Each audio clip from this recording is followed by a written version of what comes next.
As the plane taxied onto the tarmac at LaGuardia Airport, passengers watched in disbelief as a heated argument between a black woman in a designer dress and a flight attendant spiraled out of control. Gasps filled the cabin when the woman's dress was ripped, her dignity stripped along with it. What the flight attendant didn't realize was that her victim wasn't just another passenger. She was one of the most powerful women in the country, a Supreme Court justice. What happened next left everyone speechless. The flight from Atlanta to New York City had begun like any other.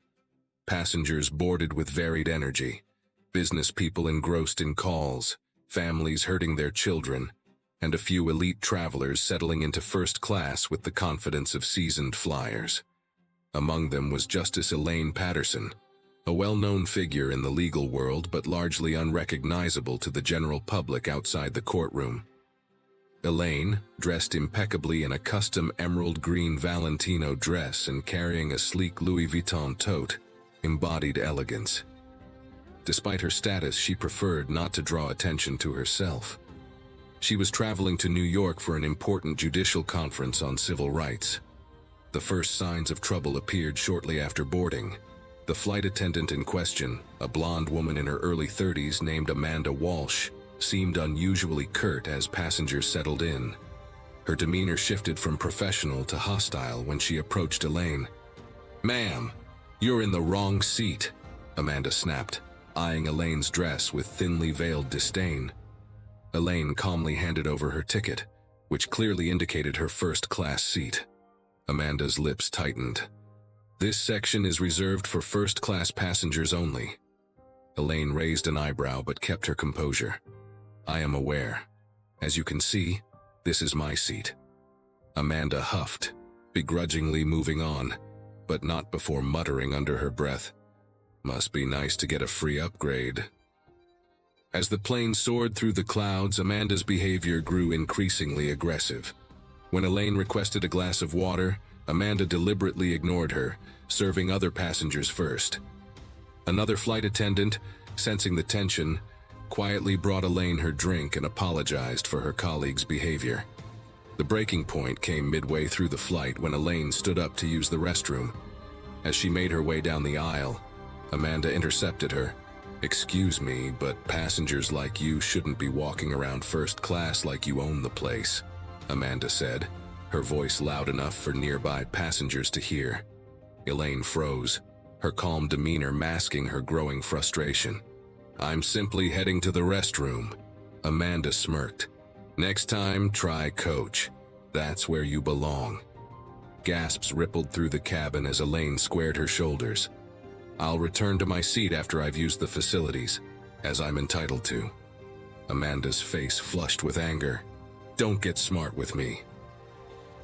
When Elaine returned to her seat, she noticed Amanda lingering nearby, her arms crossed and her expression brimming with hostility. Amanda's eyes darted toward Elaine's designer tote bag stowed neatly in the overhead bin, and it was clear she had found a new target. "Ma'am, we've had complaints about your luggage," Amanda announced loudly, drawing the attention of nearby passengers. "I need to inspect it." Elaine looked up, maintaining her composure. She could feel the weight of Amanda's unwarranted scrutiny and the curious eyes of fellow travelers. "My luggage is secured, and I assure you, it complies with all regulations," Elaine responded calmly, her tone measured. Amanda's lips curled into a condescending smirk as she leaned closer, her voice sharp and accusatory. "Are you refusing to comply with a flight crew member's directive?" Elaine's patience wore thin, but she refused to stoop to Amanda's level. "I am not refusing, but I believe this inspection is unnecessary and—" Before Elaine could finish, Amanda reached up and forcefully yanked Elaine's tote bag from the overhead bin. The sudden movement caused Amanda's hand to catch on the strap of Elaine's dress. The sound of fabric ripping seemed to echo through the cabin. Gasps rippled through the rows of passengers as Elaine instinctively clutched the torn fabric to her chest, her emerald green dress now hanging awkwardly. "That's enough!" Elaine's voice was firm, commanding silence. Her eyes blazed with righteous anger. Though she remained poised, Amanda's face turned crimson, but she didn't back down. "You people think you can just waltz in here and—" Elaine stood to her full height, cutting Amanda off mid-sentence. Her voice was calm but edged with steel. "I'm going to stop you right there. Do you have any idea who you're speaking to?" Amanda rolled her eyes, clearly unimpressed. "I don't care who you are. You're about to be escorted off this plane." A man seated a few rows away couldn't stay silent any longer. "Do you even know who she is?" he asked incredulously. Amanda turned, startled. "What? That's Justice Elaine Patterson," the man continued, his voice rising. "Supreme Court of the United States." A murmur spread throughout the cabin as passengers exchanged wide-eyed glances. The tension in Amanda's face dissolved into pure shock. "Justice? Who?" Amanda stammered, her confidence faltering. Another passenger, an older woman seated in first class, chimed in. "Justice Patterson. She's one of the most prominent members of the Supreme Court." Amanda's hands trembled as the reality of the situation sank in. Her bravado evaporated, leaving only a pale, flustered woman in its place. Elaine's eyes narrowed as she fixed Amanda with an icy stare. "You have not only insulted me," Elaine began, her voice calm yet commanding, "but you've also violated my personal space, damaged my property, and embarrassed yourself in front of a plane full of witnesses." Amanda opened her mouth to respond, but no words came. The weight of the passengers' gazes bore down on her, a mix of judgment and disdain.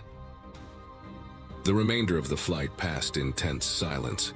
Amanda avoided Elaine's gaze, her movements robotic as she went through the motions of serving other passengers.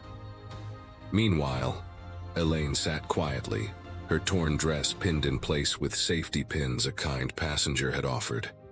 As the plane touched down at LaGuardia Airport, Elaine could see a group of uniformed officers waiting at the gate. Word of the incident had apparently traveled ahead of them, likely thanks to the numerous passengers who had recorded the altercation on their phones. When the plane came to a halt, the captain's voice crackled over the intercom.